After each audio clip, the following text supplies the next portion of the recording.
against socialism. And so tonight, we welcome all of you to this reception of international friends and partners. We have a couple of folks who would like to say hello. I realize that they are the only thing standing between you and the bar, so they have promised to be extremely quick in their remarks. They run this like the congressional floor. They will yield back their time after 41 seconds. Nothing. It's a tough crowd, let me tell you. We'll get to a full minute. But I want to just first welcome a spokesperson for the very distinguished Secretary of State of the United States of America, Megan Cortez.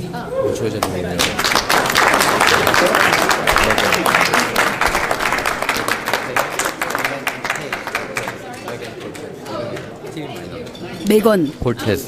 So actually my name is Morgan, not Megan, but Morgan. I do have an identical twin sister named Megan, so you're close enough. You're close enough. Maybe I'm her, pretending to be. There you go. So of course, just thank you so much for having me. I want to thank Matt Schlapp, who is amazing, and ACU and everyone at CPAC for having us. The real act is not me, but it's Secretary Mike Pompeo, who will be speaking tomorrow at CPAC, and so I hope all of you can make a speech.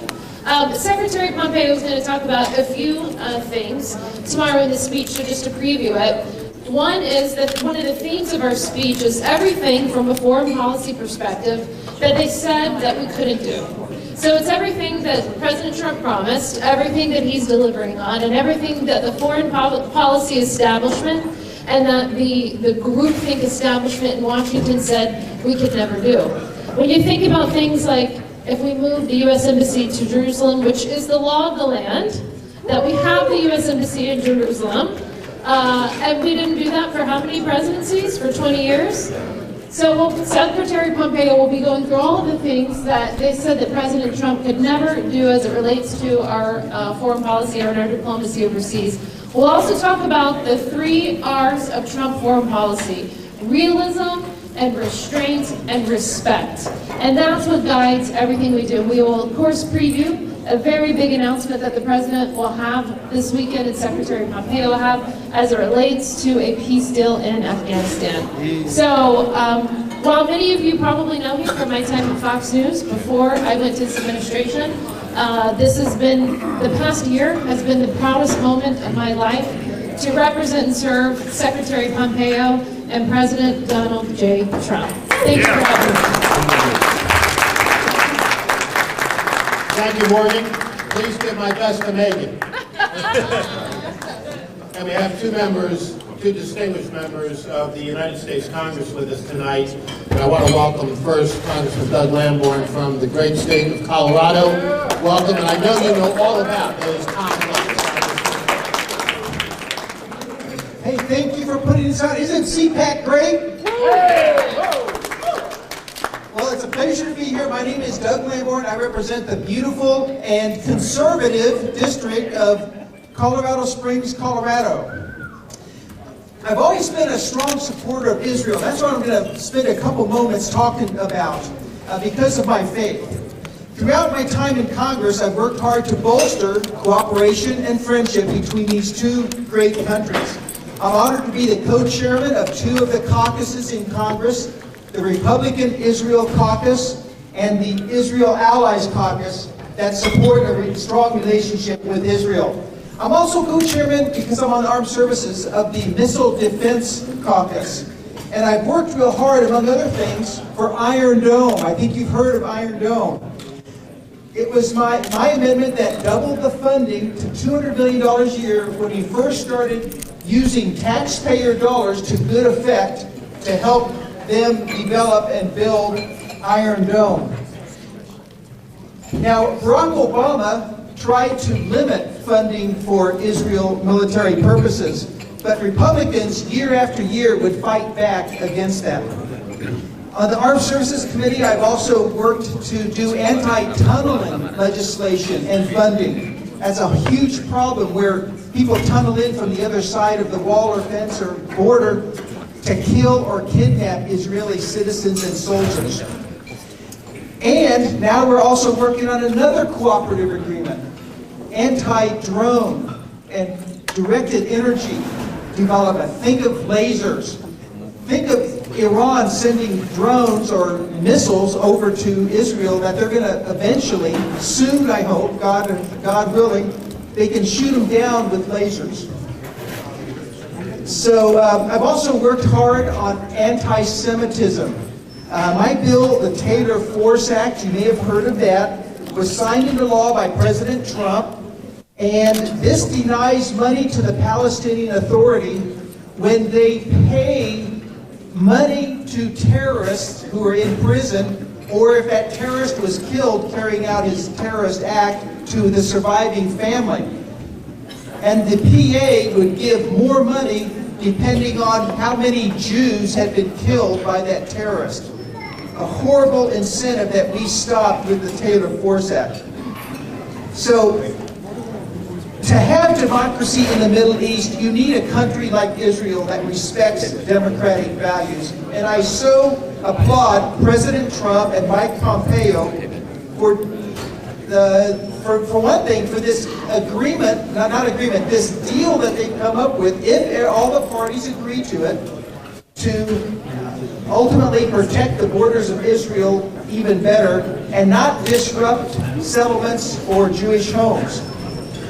Now let me finish by telling you all the things that Donald Trump has done for Israel with the administration, with Mike Pompeo and other great people. Under President Trump's leadership, Jerusalem was recognized as the true capital of Israel.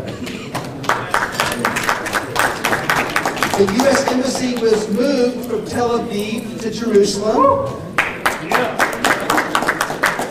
UN funding being funneled, UN funding going to Palestinian terrorist groups was slashed.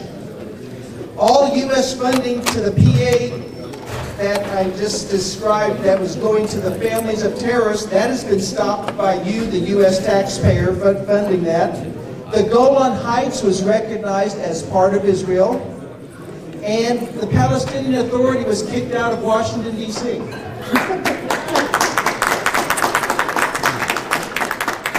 So it is an honor of mine to work with President Donald Trump, the most pro-Israel president that we've ever had. Many talk the talk, but few of them walked the walk.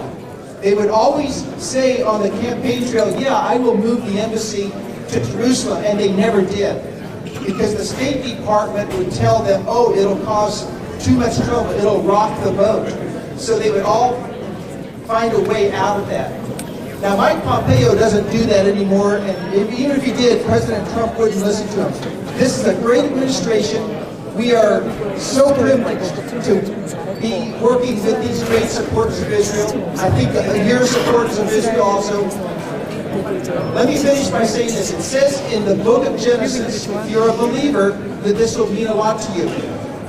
God made a promise to Abraham. He said, he who blesses you, I will bless. He who curses you, I will curse. And in you, all the families of the earth will be blessed. That's true of individuals, and it's true of nations. It was true then, and it's true now.